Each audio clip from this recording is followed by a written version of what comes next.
जी का दर्शन करके आए तो उन्होंने देखा वहाँ ना तो तांगे वाला है, ना ही उनके बच्चे, ना ही उनका सामान। तो वो तो रोने लगे। तो पति का नाम था मणि प्रकाश। साथ संगत जी ये सत्य घटना है। मणि नाम था उनका। तो लोगों ने कहा कि पुलिस चौकी सामने है, आप रिपोर्ट लिखवा दो। तो पत्नी ने कहा आप रिपोर्ट लिखवाओ, मैं तो बिहारी जी के द्वार पर जा रही हूँ। वो जरूर मेरे बच्चों को मुझसे मिलवाएंगे। मुझे पूर्ण विश्वास है हमने अब तक जो बिहारी जी का नाम जप किया है, बिहारी जी के दर्शन करने का हमारे मन में जो निरंतर संकल्प रहा है, अब बिहारी जी को ही लीला करनी होगी, क्योंकि भक्तों का विश्वास तो भगवान रखते ही हैं। तो वो लौट कर आई, बिहारी जी का मंदिर तो बंद हो गया था।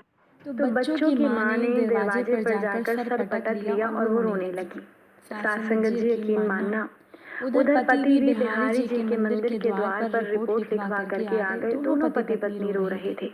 उसी समय वो दौड़ा दौड़ा तांगे वाला बिहारी जी के मंदिर पर आया और उसने जब सारी बात बताई तो उसने कहा बाबूजी मेरे मन में तो पाप आ गया था, आप मुझे माफ करना। लेकिन आज मुझे ये बात समझ नहीं आई कि जब मैं आपके बच्चों और सामान को लेकर दौड़ रहा था, अपने तांगे को लेकर दौड़ रहा था, तो एक 10-12 साल के उस बच्चे ने आकर मेरे तांगे को रोका। ऐसा रोका कि मेरे घोड़े तो आगे बढ़ ही नहीं पाए। इतना जब उस तांगे वाले ने कहा तो पत्नी ने कहा कि वो कोई और बालक नहीं था, वो तो साक्षात मेरे बांके बिहारी थे। वो बिहारी जी ही थे। इसीलिए कहते हैं कि ना जाने किस भेष में नारायण मिल जाए। साथ संगत जी, बहुत समय पहले की बात है कि बांके बिहारी जी का एक परम प्रिय भगत था। रोज ही बिहारी जी का भजन कीर्तन किया करता था। उसके दिल का भाव ऐसा था कि बिहारी जी नित्य उसके भजन कीर्तन को सुनने आते थे। तो एक दिन स्वप्न में बिहारी जी ने उससे शिकायत करते हुए कहा कि तुम रोज मेरा भजन कीर्तन करते हो, मैं रोज सुनने भी आता हूँ, लेकिन आसन न होने के कारण मुझे कीर्तन में खड़े रहना पड़ता है, जिसकी वजह से मेरे पांव दुख जाते हैं। अब तू ही मुझे मेरे योग्य कोई आसन दे दे जिस पर बैठकर मैं तेरा भजन कीर्तन सुन सकूं। तब भगत ने कहा, प्रभु, स्वर्ण सिंहासन पर मैं आपको बिठा सकूं इतना तो मुझ में सामर्थ्य नहीं है, और भूमि पर आपको बैठना। यदि कोई ऐसा आसन है जो आपके योग्य है तो वो है मेरे हृदय का आसन, आप वहीं बैठा कीजिए प्रभु। बिहारी जी ने हंसते हुए कहा, वाह, मान गया तेरी बुद्धिमत्ता को। मैं तुझे ये वचन देता हूँ कि जो भी प्रेम भाव से मेरा भजन कीर्तन करेगा, मैं उसके हृदय में विराजित हो जाऊंगा। ये सत्य भी है और बिहारी जी का कथन भी। ना वो बैकुंठ में रहते हैं, ना योगियों के योग में और ना ध्यानियों के ध्यान में, वो तो प्रेम भाव से भजन कीर्तन करने वालों के दिल में रहते हैं। साथ संगत जी, वृंदावन में एक संत रहते थे जिनका नाम था पूज्य श्री सेवादास जी महाराज। उन्होंने अपने जीवन में कभी भी किसी वस्तु का संग्रह नहीं किया। एक लंगोटी, कमंडल, माला शालिग्राम जी इतना ही रखते थे। एक छोटी सी कुटिया बना रखी थी जिसमें बहुत ही सुंदर संदूक रखा हुआ था। संत जी बहुत कम कुटिया के अंदर बैठकर भजन करते थे। ज्यादातर समय वो किसी पेड़ के नीचे भजन करते थे। अगर कोई संत आ जाता था तो कुटिया के अंदर आसन लगा लेते थे। तो एक समय वहां एक बदमाश आया और उसकी दृष्टि कुटिया के अंदर रखे हुए संदूक पर पड़ी। उसने सोचा, अवश्य ही महात्मा जी को कोई खजाना मिला होगा जिसको उन्होंने संदूक में छुपाया है।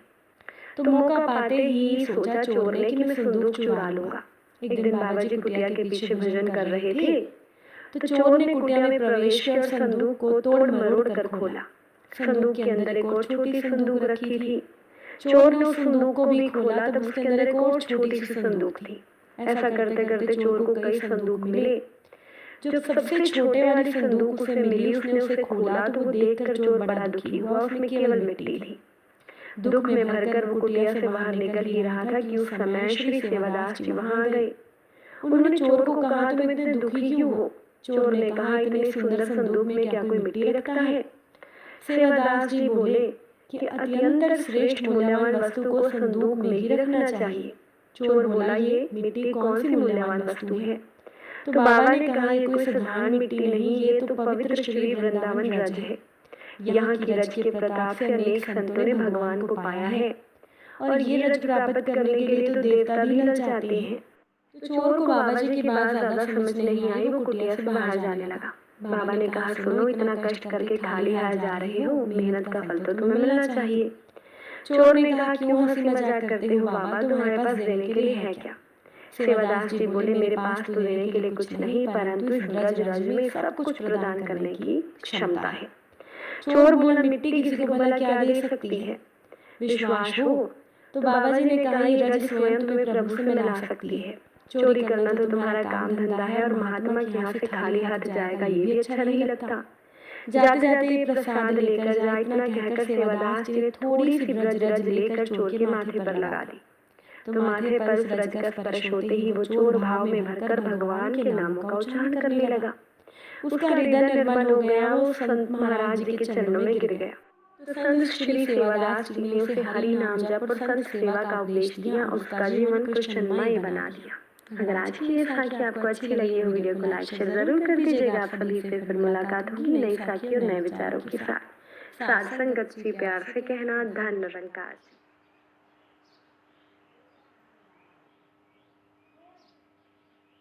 साथ संगत जी प्रेम से कहना, धन निरंकार जी।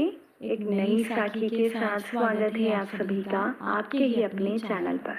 आज की साखी का विषय है क्रोध के 2 मिनट। चलिए सुनते हैं आज की ये साखी। साथ संगत जी, एक युवक की शादी हो गई थी। शादी के 2 सालों के बाद उस युवक ने प्रदेश जाकर व्यापार की इच्छा अपने पिता के सामने जाहिर की। तो पिता ने स्वीकृति दी। तो वो युवक अपनी पत्नी को, जिनके घर संतान का जन्म होने वाला था, उसे अपने माँ बाप के जिम्मे छोड़कर प्रदेश में चला गया व्यापार करने। परदेश में उस युवक ने, उस आदमी ने अपनी मेहनत से बहुत धन कमाया। 17 वर्ष उसके धन कमाने में बीत गए तो उसे संतुष्टि हुई और उसे वापस अपने घर पर लौटने की इच्छा हुई। उसने पत्नी को पत्र लिखकर आने की सूचना दी और वो जहाज में बैठ गया। उसे जहाज में एक व्यक्ति मिला जो दुखी मन से बैठा था। सेठ ने उसकी उदासी का कारण पूछा तो उसने बताया कि इस देश में ज्ञान की कोई कद्र नहीं है। मैं यहाँ अपने ज्ञान के सूत्र बेचने आया था पर कोई लेने को तैयार नहीं है। तो सेठ ने सोचा कि इस देश में तो मैंने बहुत धन कमाया है, ये तो मेरी कर्म भूमि है, मुझे इसका मान रखना चाहिए। तो सेठ ने उस व्यक्ति से ज्ञान के सूत्र खरीदने की इच्छा जताई। उस व्यक्ति ने कहा कि मेरे हर एक ज्ञान सूत्र की कीमत 500 स्वर्ण मुद्राएं हैं।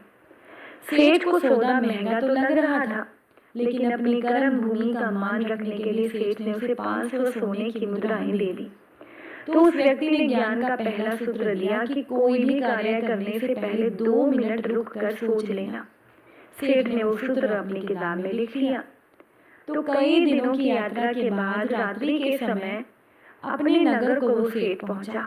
उसने सोचा कि इतने सालों के बाद घर लौटा हूँ, क्यों ना चुपके से बिना खबर दिए सीधा अपने पत्नी के पास पहुंचकर उसे आश्चर्य उपहार दूं। तो घर के द्वारपालों को मौन रहने का इशारा करके वो सीधा अपने कक्ष में गया। तो वहां का नजारा देखकर उसके पांवों के नीचे की जमीन खिसक गई। पलंग पर उसकी पत्नी के पास एक युवक सोया हुआ था। तो बहुत ही ज्यादा गुस्से में वो सेठ सोचने लगा कि मैं परदेश में भी इसकी चिंता करते रहा और ये यहाँ किसी दूसरे पुरुष के साथ है, मैं इन दोनों को जिंदा नहीं छोड़ूंगा। तो क्रोध में उसने तलवार निकाल ली। अब वो सेठ वार करने जा ही रहा था कि उतने में ही उसे 500 स्वर्ण मुद्राओं से प्राप्त ज्ञान सूत्र याद आया कि कोई भी कार्य करने से पहले 2 मिनट सोच लेना। वो सोचने के लिए रुका, उसकी तलवार पीछे खींची उसने तो वो तलवार बर्तन से जा टकराई। बर्तन गिरा तो पत्नी की नींद खुल गई। जैसे ही उसकी नजर पति पर पड़ी वो तो खुश हो गई और वो बोली, आपके बिना मेरा जीवन सूना सूना था, इंतजार में इतने वर्ष कैसे निकाले हैं ये मैं ही जानती हूँ। सेठ तो पलंग पर सोए हुए पुरुष को देखकर कुपित था।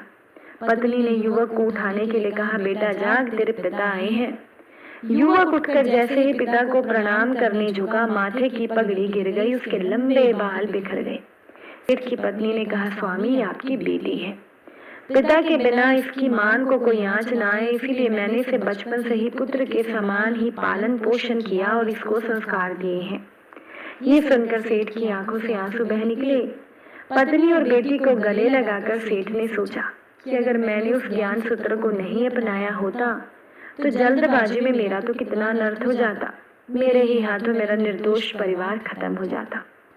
ज्ञान का ये सूत्र मुझे उस दिन तो बहुत महंगा लग रहा था, लेकिन ऐसे सूत्र के लिए तो 500 सोने की मुद्राएं भी बहुत कम है। ज्ञान अनमोल है। साथ संगत जी, साखी का सार केवल इतना ही है कि जीवन के 2 मिनट जो दुखों से बचाकर सुखों की बरसात कर सकते हैं वो है क्रोध के 2 मिनट। भागवत में भी यही संदेश दिया गया है। कहा गया है कि यदि तुम्हारे काम से किसी का अपकार होता है तो उस काम को 1 दिन के लिए टाल दो, यदि उपकार होता है तो तुरंत कर डालो, ताकि कहीं उपकार का विचार ना बदल जाए। साथ संगत जी, एक बहुत पुरानी कहानी है। एक स्त्री ने एक नेवला पाल रखा था जिसको वो बहुत प्यार करती थी। एक दिन वो अपने बच्चे को पालने में सुलाकर उसे नेवले की देख रेख में छोड़कर कुएं से पानी लेने गई। इसी बीच उनके कमरे में एक भयंकर सांप आ निकला। जैसे ही उसने बच्चे को डसना चाहा वैसे ही नेवले ने सांप पर हमला कर दिया। दोनों में काफी देर तक लड़ाई हुई और अंत में नेवले ने सांप को मार दिया और उसके कई टुकड़े कर डाले। इस लड़ाई में नेवला भी बुरी तरह घायल हो गया था। तो जब वो स्त्री पानी भरकर लौटी और उसने नेवले को जब लहूलुहान देखा तो उसने सोचा कि नेवले ने तो मेरे बच्चे को मार दिया है। क्रोध में आकर उसने नेवले पर भरा हुआ घड़ा पटक दिया, जिससे कि वो नेवला तत्काल मर गया। नेवले को मारकर जब वो कमरे में घुसी तो उसने बच्चे के पालने के पास सांप के टुकड़े देखे और अपने बच्चे को ठीक पाया। तब उसे अपनी भूल का एहसास हुआ। वो फूट फूट कर रो पड़ी। साथ संगत जी, निश्चय ही क्रोध का आरंभ मूर्खता और अंत पश्चाताप के साथ हुआ करता है। क्रोध की अवस्था में मनुष्य का विवेक खत्म हो जाता है, मर जाता है। इसलिए क्रोध आ जाने पर मनुष्य को रुक कर पहले उसके परिणामों पर विचार करना चाहिए। और जो व्यक्ति विवेक के द्वारा क्रोध पर विजय प्राप्त कर लेते हैं वो मनुष्यों में उत्तम माने जाते हैं। साथ संगत जी, बहुत प्राचीन बात है, किसी गांव में एक बुजुर्ग महात्मा रहते थे। दूर दूर से लोग शिक्षा ग्रहण करने के उद्देश्य से अपने बच्चों को उनके आश्रम में भेजते थे। एक दिन महात्मा जी के पास कमल नाम का एक अधेड़ उम्र का व्यक्ति आया। गुरुजी, मुझे अपने चरणों में जगह दे दो, ऐसा वो कहने लगा। अब मेरी कोई कामना बाकी नहीं रही। मैं आश्रम में रहकर आपकी आज्ञानुसार समाज को अभी तक प्राप्त किया हुआ ज्ञान वितरित करना चाहता हूँ। पार्क के वृद्ध महात्मा ने एकदम समझ लिया कि ये व्यक्ति काबिल है, इसकी कामना सच्ची है और ये समाज के प्रति अपने दायित्व को निभाने के लिए तैयार है। तो कमल इनके चरणों में गिरकर प्रार्थना किए जा रहा था, गुरुजी मुझे अपने चरणों में स्थान दो। महात्मा ने कहा, पुत्र, आश्रम की परंपरा है, तुम स्नान करके पवित्र हो और भगवान के आगे संकल्प धारण करो कि अपना कर्तव्य तुम सही तरीके से निभाओगी। अतः इस कार्य के लिए तुम कल प्रातः स्नान करके आश्रम आ जाना। उसके जाते ही महात्मा जी ने साफ सफाई का काम करने वाली महिला को अपने पास बुलाकर कहा, कल सुबह ये नया शिक्षक आएगा। जैसे ही आश्रम के नजदीक आए, तुम इस प्रकार से झाड़ू लगाना कि इसके चेहरे पर धूल गिर जाए, लेकिन ये काम सावधानी से करना है, तुम्हें मार भी सकता है। वो महिला महात्मा जी का सम्मान करती थी, उसने महात्मा की आज्ञा को मान लिया। अति प्रसन्न मुद्रा में कमल नहा धोकर आश्रम आने लगा। जैसे ही वो नजदीक पहुंचा, उस महिला ने तेजी से झाड़ू लगाना शुरू कर दिया। कमल के पूरे चेहरे पर धूल चली गई। उसे गुस्सा आ गया। पास पड़े पत्थर को उठाकर वो महिला को मारने के लिए दौड़ा। महिला पहले ही सावधान थी, वो भाग खड़ी हुई। उस अधेड़ के मुख में जो आया वो बकता चला गया। कमल वापस घर आया, दोबारा स्नान करके महात्मा के पास लौटा। महात्मा ने कहा, अभी तो तुम जानवरों के समान लड़ने के लिए दौड़ते चिल्लाते हो, तुमसे अभी यहाँ शिक्षण काम नहीं होगा। तुम 1 साल के बाद आना, तब तक जो काम करते हो वही करते रहो। कमल की इच्छा सच्ची थी, उसकी महात्मा में श्रद्धा भी सच्ची थी। 1 साल पूरा होते ही वो फिर से महात्मा जी के सामने उपस्थित हुआ। महात्मा जी ने कहा, कल स्नान करके प्रातः आ जाना। कमल के जाते ही महात्मा जी ने सफाई कर्मचारी को बुलाकर कहा, ये फिर आ रहा है। इस बार मार्ग में झाड़ू इस तरह से लगाना कि धूल के साथ साथ उस पर झाड़ू की हल्की सी चोट भी लग जाए। डरना मत, वो तुम्हें मारेगा नहीं, कुछ भी बोले तो सुनते रहना। तो अगले दिन स्नान करके जैसे ही कमल द्वार तक पहुंचा, महिला झाड़ू लगाते हुए पहुंच गई। महिला ने आदेशानुसार जानबूझकर झाड़ू उस प्रकार से छुआ कि कमल के कपड़े भी गंदे हो गए। कमल को बहुत गुस्सा आया, पर झगड़ने की बात उसके मन में नहीं आई। वो केवल महिला को गालियां बककर फिर से स्नान करने के लिए लौट गया।